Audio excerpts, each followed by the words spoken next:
சிறகடிக்க ஆசை சீரியல்ல இனிய எபிசோட்ல கொலு ஃபங்ஷன் நடத்துறதுக்காக எல்லா அரேஞ்ச்மெண்ட்டும் நம்ம மீனா பாத்துக்கிட்டு இருக்கிறாங்க. கொலு பொம்மை எல்லாமே வரிசையில அடுக்கி வச்சு சும்மா பிரம்மாண்டமா பண்ணி வச்சிருக்கிறாங்க வீட்டுக்குள்ளார.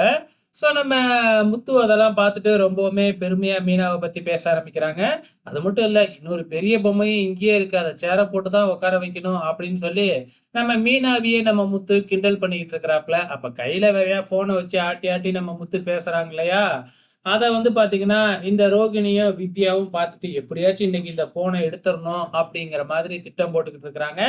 ஸோ, இப்ப எல்லாருமே பக்கத்து வீட்டுக்காரங்க, தெரிஞ்சவங்க, சொந்தக்காரங்க எல்லாருமே விஜயா வீட்டுக்குள்ள வராங்க. நம்ம மீனாவோட அம்மா, தங்கச்சி எல்லாருமே அங்க வராங்க. ஸோ, இப்ப ஃபங்ஷனும் ஆரம்பிக்கிறாங்க. முதல்ல எடுத்த உடனே பார்த்தீங்கன்னா, தீபம் ஏத்தி எல்லாம் சாமிக்கெல்லாம் காமிச்சு, அதுக்கப்புறம் சாமி கும்பிட ஆரம்பிக்கிறாங்க. சாமி கும்பிட்டு முடிச்ச உடனே பார்த்தீங்கன்னா, பாட்டு பாடணும் அப்படிங்கிறதுக்காக விஜயாவ அண்ணாமலை கூப்பிடுறாப்புல. நம்ம விஜயாவும் பயங்கர பில்டப்பா போய் உட்காந்து பாட ஆரம்பிக்கிறாங்க. ஆனா நம்ம ப்ரோமோவிலேயே பார்த்திருப்போம், விஜயா எப்படி பாட்டு பாடுறாங்க அப்படின்னு சொல்லிட்டு. யாராலயுமே கேட்க முடியல. விஜயா பாட்டு பாடுறப்ப வெளியில நாயெல்லாம் குலைக்க ஆரம்பிச்சிருது. ஸோ விஜயாவால பாடவே முடியல. கடைசியா நம்ம அண்ணாமலை முத்துவ விட்டு தொரத்த வைக்கிறாப்புல. ஸோ அதுக்கப்புறமும் விஜயா தொடர்ந்து பாடிக்கிட்டே தான் இருக்கிறாங்க. இந்த அண்ணாமலை வேறயா ஒன்ஸ் மோர், ஒன்ஸ் மோர்ன்னு திரும்ப திரும்ப விஜயாவ பாட வச்சுக்கிட்டே இருக்கிறாப்புல. கடைசியில பக்கத்து வீட்டுக்காரர் பார்த்தீங்கன்னா கூப்பிட்டு, "ஏன் உங்க அப்பா ஆம்பள குரல்ல பாடிக்கிட்டு இருக்கிறாரு, பொம்பள குரல்ல பாடிக்கிட்டு இருக்கிறாரு. அவர நிறுத்த சொல்லு" அப்படின்னு சொல்லி கிண்டல் பண்ண, அப்பதான் நம்ம விஜயா பாடுறதே விட்டுட்டாங்க. அதுக்கப்புறம் மீனா தான் பாட்டு பாடுறாங்க. மீனா சாமி பாட்டு ரொம்பவுமே சூப்பரா பாடி முடிச்சு, எப்படியோ முதல் நாள் கொலு ஃபங்ஷன முடிச்சுட்டாங்க.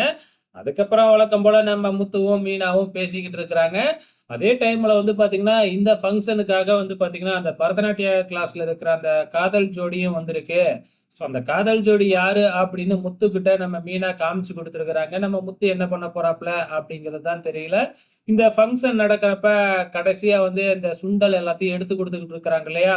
அந்த டைம்ல பார்த்தீங்கன்னா, நம்ம முத்துவோட ஃபோன வித்யா எப்படியோ தூக்கிடுறாங்க. தூக்கிக்கிட்டு நவுர்றதுக்குள்ள நம்ம முத்து ஃபோன பார்த்துட்டு, "நீங்க எதுக்கு ஃபோன் எடுத்துட்டு போறீங்க? குடுங்க நானே வச்சுக்கிறேன்" அப்படின்னு திருப்பி வாங்கிக்கிறாங்க. ஆக மொத்தத்துல இந்த டைம்ல பார்த்தீங்கன்னா, நம்ம ரோகிணியோட பிளான் அப்படியே சொதப்பிடுது. எப்படியா இருந்தாலும் முத்துவோட ஃபோன சுடத்தான் போறாங்க. ஸோ எப்ப வீடியோவ ரிலீஸ் பண்ண போறாங்க அப்படிங்கிறது தான் தெரியல. பொறுத்திருந்து பார்க்கலாம்.